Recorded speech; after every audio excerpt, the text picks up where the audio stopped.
Caste ভেরিফিকেশানের পরে এখন কিন্তু শুরু হয়েছে কৃষক বন্ধু ভেরিফিকেশান। সবার মাথায় তাই এখন চলছে কৃষক বন্ধু ভেরিফিকেশান মানে কি, আর কৃষক বন্ধু পেলেই কি পিএম কিষাণ পাবো? কারণ কিছুদিন আগেই ক্যাম্পের মাধ্যমে হঠাৎ করে পিএম কিষাণের ফর্ম ফিল আপ হয়ে গেছে।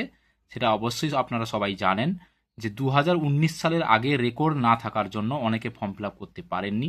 অনেকের রেকর্ড থাকা সত্ত্বেও সঙ্গে সঙ্গে রেকর্ডটা বার করতে পারেননি বলে পিএম কিষাণ অ্যাপ্লাই করতে পারেননি। তাই সরকার এখন চাইছে যারা কৃষক বন্ধু পাচ্ছে তাদের মধ্য থেকে যাদের ডাটা পিএম কিষাণের সঙ্গে মিলে যাবে তাদেরকে পিএম কিষাণ আওতায় নিয়ে চলে আসা।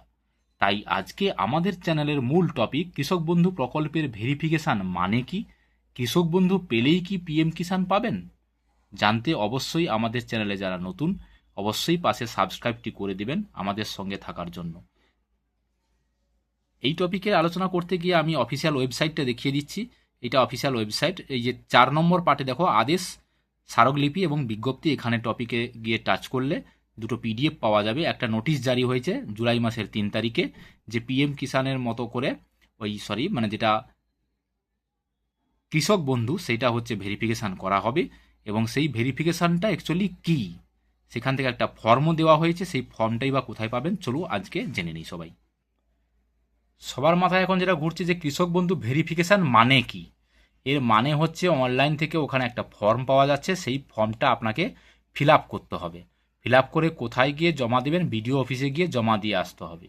সঙ্গে কি কি ডকুমেন্টস লাগবে আমি এখানে সব লিখে দিয়েছি, দেখে নাও বন্ধুরা। আধার, ভোটার কার্ড, ব্যাংকের পাসবই, জমির আরওআর বলতে রেকর্ড, বর্তমান 2026 সালের রেকর্ড, জাস্ট এই 4টা কপি লাগবে। এই 4টা কপি এবং ফর্মটা ওয়েবসাইট থেকে পেয়ে যাবেন। ওই ফর্মটাকে ফিল আপ করে বিডিও অফিসে কৃষি দপ্তরে গিয়ে জমা দিয়ে আসতে হবে। এখন ব্যাপারটা হচ্ছে এই ডাটাগুলোকে তারা অনলাইনে কম্পিউটারের মাধ্যমে সেভ করে রাখবে। এখন যেটা কোশ্চেন অনেকের মাথায় আসছে যে ফিল্ড ভেরিফিকেশান একটা উল্লেখ করা আছে ওই নোটিশের মধ্যে, তাহলে কি কৃষক বন্ধুর ডাটা ভেরিফাই করার জন্য বাড়িতে বাড়িতে লোক আসতে পারে।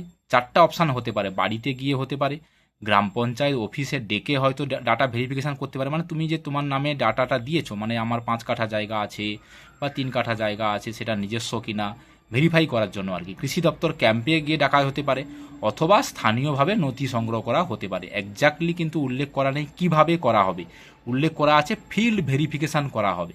সেটা এই 4টা উপায়ে হতে পারে। এই মুহূর্তে ডকুমেন্টসগুলো সবাই গিয়ে বিডিও অফিসে আগে দিয়ে আসুন, তারপর যদি কোনো ডিফিকাল্টি মনে হয় তখন লোক পাঠিয়ে হয়তো এটা ভেরিফিকেশান হবে। এক্স্যাক্টলি কী উপায় হবে সেটা কিন্তু নোটিশের মধ্যে বলা নেই।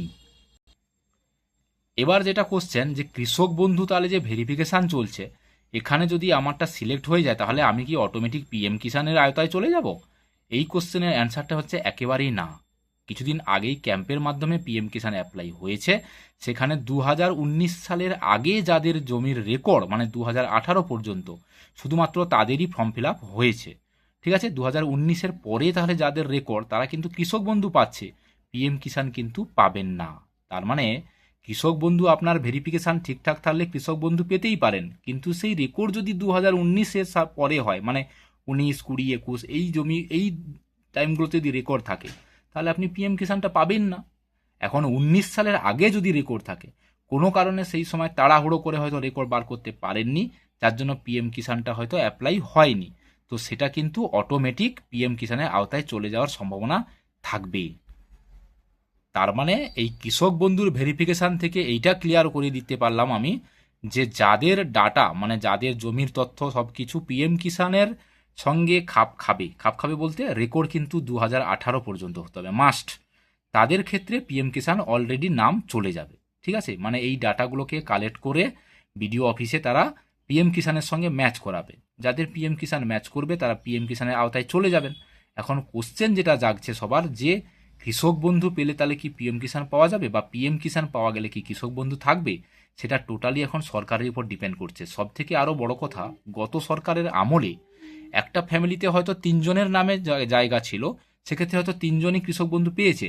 সেইটা এখন বর্তমান সরকারের আমলে সেই 3 জন বেনিফিশিয়ারি পাবে কিনা সেটা এখন টোটালি সরকারের উপর ডিপেন্ড করছে। হয়তো একটা ফ্যামিলি ধরে একজনকে দিতে পারে, সেটা এখনও ক্লিয়ার করে কিছু নোটিশে বলা নেই। জাস্ট এই ভেরিফিকেশানটা কেন হচ্ছে সেটা উল্লেখ করেছে জাস্ট এইভাবে। আমি যেগুলো দেখো বাংলা অক্ষরে এখানে লিখে দিয়েছি, পড়তে পারবেন আশা করি, পড়ে নিন।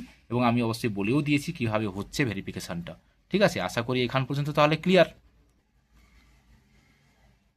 তথ্য যদি ভালো লাগে অবশ্যই আমাদের জনসভা চ্যানেলটিকে লাইক শেয়ার করবেন এবং অবশ্যই আমাদেরকে সাবস্ক্রাইব করে আমাদের পাশে থাকবেন। সব কিছু আমাদের একটা জাস্ট সাবস্ক্রাইব পাওয়ার জন্য, অবশ্যই তাই সাবস্ক্রাইব করে আমাদের পাশে থাকবেন। Thank you. পরের আপডেট পেতে অবশ্যই সাবস্ক্রাইব করে দিন।